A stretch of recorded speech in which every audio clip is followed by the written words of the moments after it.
Final word for all that cricket, fuelled by Kookaburra cricket, and I have Kookaburra superstar, Queen of the World Cup, going to Lords on Sunday. Nat Sciver, how do you feel? You're in the World Cup final.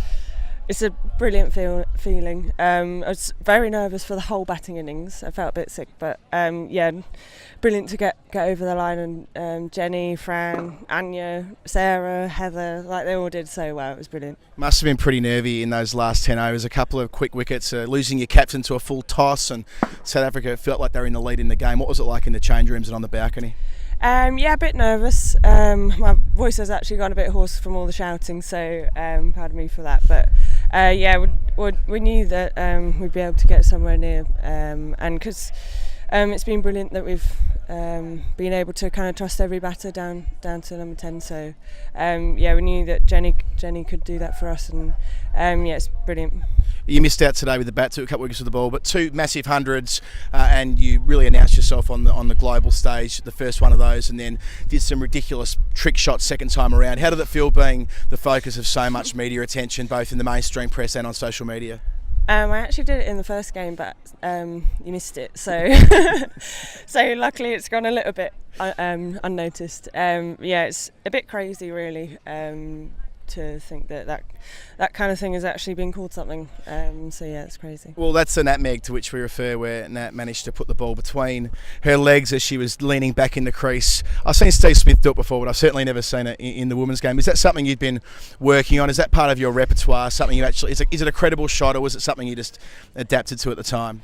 Yeah, it's a bit of adaptation. I've got myself in a pretty terrible position to be able to play leg stump Yorkers, so that's the only way I can get to make sure that it doesn't hit the stumps. So it's a bit of a get out of jail shot, but it's working at the minute. Did you play it again today? How did that go behind your back pad? No, I think I played that again today, yeah. One of my only scoring shots. Look, you've had a fantastic tournament, and also like the last year, I remember we spoke to you when you made that big 80 at Worcester, and it was all about giving you the confidence to clear the rope, and you did that multiple times on that occasion against Pakistan. Do you feel like you can pretty much take down any attack now? Yeah, I do have a lot more confidence than I did a year ago, and it's yeah, just been brilliant to go out there and actually show what I can do, and not be afraid that I'm going to get out, or like, if I get out then we're going to lose or anything like that. It's been brilliant to yeah, get that confidence and be able to express myself a little bit more. Have you had a chance to dream yet about what it would be like to stand on the balcony at Lords on Sunday with the trophy in your hand?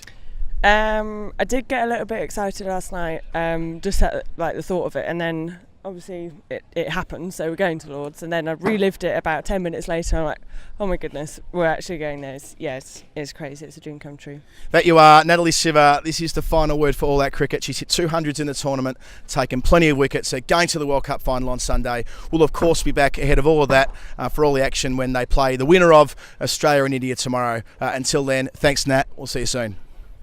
This is the final word. Adam Collins and Geoff Lemon for All Out Cricket, fueled by Kookaburra Cricket. At the end of an astonishing semi-final, India have bounced the world champions Australia out of the tournament. They'll face England on Sunday at a sold-out Lords. Geoff Lemon, it all came down to one woman today. We've seen her play some magnificent innings at domestic level and for a country before in our country, but Harmanpreet Kaur has played without doubt the best innings in the history of one-day cricket. Well, Chamari Adapatu, we talked about her a few weeks ago, and then in this case the stakes were even higher. The scores were similar. 178 not out the first time, 171 not out this time, off 115 balls, and the control, the aggression, the occasional elegance, the sometime brutality, it was just astonishing. And what can you do, this empty Derby ground, as cold and desolate as the hearts of Australia's cricket team, because they just got absolutely trounced by someone who was white hot, who was transcendent, who was the lyrics to a Freddie Mercury song.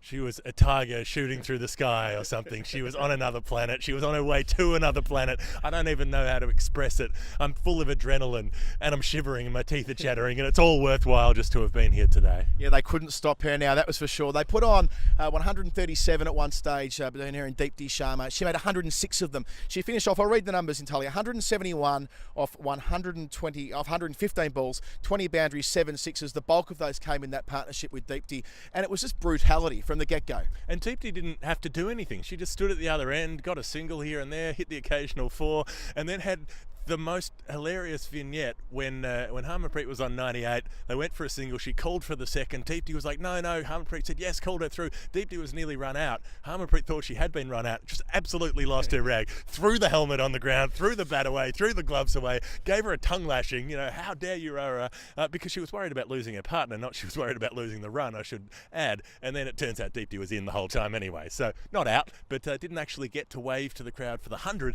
but did 17 balls later for the 150. Now that third 50 came in 17 balls. To put again in some perspective that how quickly she put the foot down, but that's not to ignore the shortcomings of the Australian bowling lineup. The spin trio who'd done so well during this tournament, they copped the bulk of the action from Harmanpreet, but they lacked a six bowler or an option to throw the ball to, which meant that Elise Villani had to bowl one of the overs in the power play, and that didn't go so well. Well, she took a wicket, but she also went for 19 runs, much the same as the end of that England game where she went for 14 or 15 and took a couple of wickets as well. So the wickets don't necessarily matter towards the end if you're getting absolutely smashed. And she was wides, sixes, fours, the whole lot, because Australia didn't have a bowling option.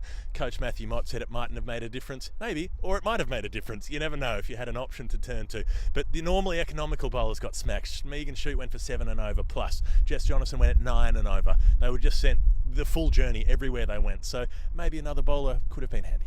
Then with the bat, Australia had that massive mountain to climb, and they never looked likely. They were 3 for 21 early. Meg Lanning got done by an absolute snorter from Goswami, who's obviously one of those two players alongside Mithali Raj, who played in that 2005 World Cup final for India. And then, well, for a time there, it was actually Villani and Perry who turned the screws on India the other way. For a period of time there, it did look like Australia were back in the contest. That's right. Villani, top scorer of her career, 75, played really well, hit straight down the ground and so on. But trying to come back from 3 for 21, it was always really too much for her to do. So she got them some momentum going, but then when she was out right at the cusp when they were about to take the power play, that set things back. Perry couldn't really get going. She was, battling with her strike rate, battling to get singles at times, and in the end there was just too much to do. So Alex Blackwell came in, played a absolutely incredible hand at the end, but really that just flattered Australia. She smashed 90 of 50 odd balls, but it wasn't really getting them in the contest. They were still needing 50 off the last 4 overs. They weren't going to be in it, but it made the margin look not as bad as perhaps it was, and maybe for Australia's sake they needed the margin to look bad because they were a long way off the pace today. Yeah, any other day that Alex Blackwell innings down at number 6 or number 5 she came in, wasn't it? Would have been enough to have won the game in this contest. We've seen 90 odds win plenty of games in this competition, but not to be today. Casting forward to Lords, we speak to Nat Sciver a bit later on about her day coming up at Lords and that magnificent win that England had a couple of days ago to overcome South Africa in a true nail biter. It's the host England versus these plucky Indians, and what this could do for Indian women's cricket. Mithali Raj said it could be revolutionary. It's incredibly exciting. It's pretty much prime time in India. They've all been watching this game today. They'll be watching that final for sure. Playing at Lords, it's sold out, 27,000, maybe 28 now. They released some extra members seats. They've sold out. Everyone and their dog's going to be down there. The dogs will be disguised as people wearing those red and yellow jackets and the hats. Don't let them fool you. They're actually dogs. They'll be in there.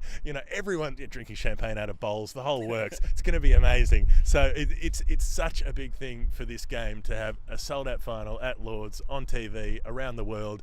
If you miss it, you're an idiot.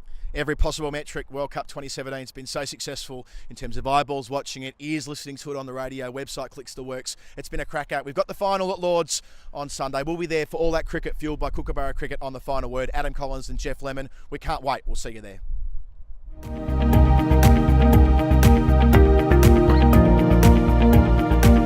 The bat that I'll be using for the 2017-18 season is the Ghost. As you can see, it's a beautiful piece of wood, great mid-sweep spot, and it really sort of complements the way that I play.